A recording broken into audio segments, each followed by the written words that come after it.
కార్యములు అల్పమై ఉన్నప్పుడు ఆ కాలమును తృణీకరించువాడు ఎవడో. చాలాసార్లు మనం ఇదే పని చేస్తూ ఉంటాం. కార్యములు అల్పములై ఉన్నప్పుడు, చిన్నవైపోయినప్పుడు, చేయలేమన్నప్పుడు, శక్తి చాలనప్పుడు ఆ కాలాన్ని తృణీకారం చేయటం చేస్తూ ఉంటాం. అయిపోయిందంతా, దీనివల్ల ఏం జరగదు, దీనివల్ల ఏమి ముందుకు పోలేం, మనం చేయలేం, మనం సాధించలేమని ఒక నిరుత్సాహం మధ్యలోనికి వెళ్ళిపోతూ ఉంటే, దేవుని వాక్యం మాత్రం ఖచ్చితంగా చెప్తుంది, నేను చేస్తాను, మీరు తృణీకరించకండి. నేను చేస్తాను, మీరు ఆ కాలమును చులకనగా మాట్లాడకండి.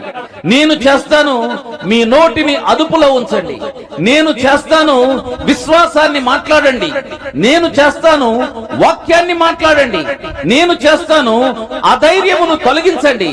నేను చేస్తాను, దేవుని కార్యాన్ని మీరు కన్నులారా